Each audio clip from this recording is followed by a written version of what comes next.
ఆ, ఇది ఒకటి కొంచెం సెన్సేషనల్గా మర్డర్ కేస్ మన దగ్గర హనుమకొండ పోలీస్ స్టేషన్లో రిపోర్ట్ అయింది.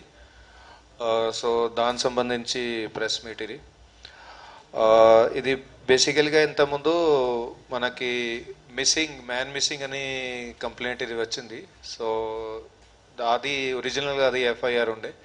సో అది ఇప్పుడు కన్వర్ట్ అయ్యి అది ఇప్పుడు మర్డర్ కేస్కి కన్వర్ట్ అయింది. సో దీంట్లో బేసికలీగా ఒరిజినల్గా ఏముండేది అంటే సాయి ప్రకాష్ అనే వ్యక్తి ఈయన మిస్ అయ్యిండు, తప్పిపోయిండు. సో ఆయన ఆచూకీ దొరకలేరినట్ల కంప్లైంట్ వస్తే సో దాంట్లో ఇంతకుముందే దర్యాప్తు మొదలు పెట్టినాము.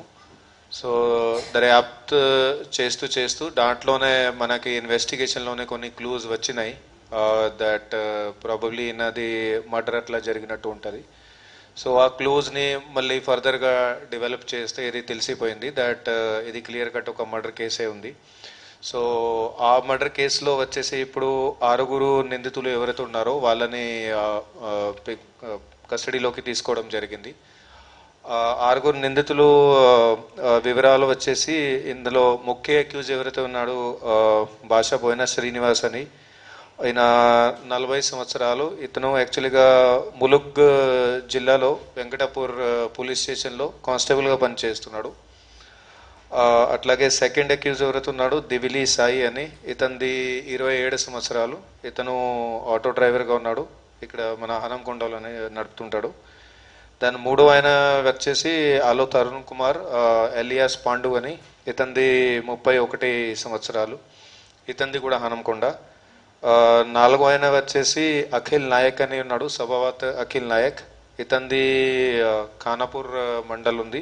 ఇతనిది కూడా 31 సంవత్సరాలు, కార్ డ్రైవర్గా పనిచేస్తాడు.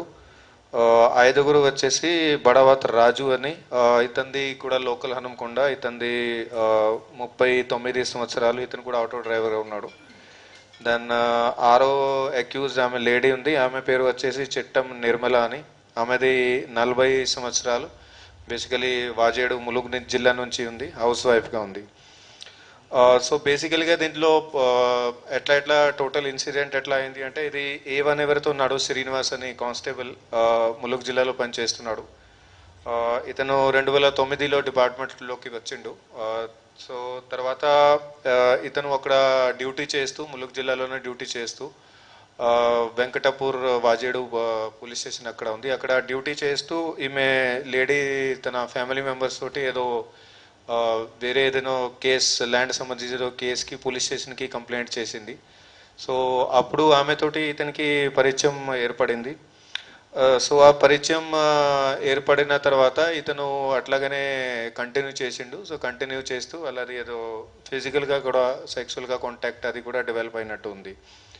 సో దాని తర్వాత అక్కడ లోకల్లో అది కంప్లైంట్ చేస్తే లేడీ తరఫు నుంచి దాని ఫ్యామిలీ మెంబర్స్ తరఫు నుంచి అక్కడ లోకల్ పోలీస్ వాళ్ళకి అథారిటీస్కి కంప్లైంట్ చేస్తే ఇతన్ని సస్పెండ్ కూడా చేయడం జరిగింది లాస్ట్ ఇయర్. తర్వాత లాస్ట్ ఇయర్ డిసెంబర్లో అది సస్పెన్షన్ రివోక్ అయ్యి అప్పటి నుంచి ములుగ్ వెంకటాపూర్ పోలీస్ స్టేషన్లో పనిచేస్తున్నాడు. కానీ అది సస్పెన్షన్ విషయంలో ఇప్పుడు ఈ కేసులో చనిపోయిన వ్యక్తి ఎవరైతే ఉన్నాడో సాయి ప్రకాష్ అని, ఇతను ఆ లేడీ వాళ్ళ ఫ్యామిలీ మెంబర్స్తో కలిసి అక్కడ అది కంప్లైంట్ చేయడం, అది విషయం ఇతను మైండ్లో పెట్టుకున్నాడు దట్ ఇతని వల్ల నేను సస్పెండ్ అయినా అని. సో ఖచ్చితంగా ఏదో చేస్తా అని అప్పటి నుంచి ఇతను మైండ్లో ఉంది. సో అదే నేపథ్యంలో ఇప్పుడు ఇదే నెల 15వ తారీఖు నాడు నిర్మల ఎవరైతే A6 ఉన్నది ఆ లేడీ, ఆమె వాళ్ళ ఫ్యామిలీ మెంబర్స్లో దూరంలో ఎవరోకి ఇది మెడికల్ ప్రాబ్లం ఉంటే వాళ్ళు ఇక్కడికి రావడం జరిగింది, మనది వరంగల్ జిల్లాకి. సో ఇక్కడికి దాంతోపాటు ఈయన డిసీజ్ ఎవరైతే ఉన్నాడు సాయి ప్రకాష్, వాడు కూడా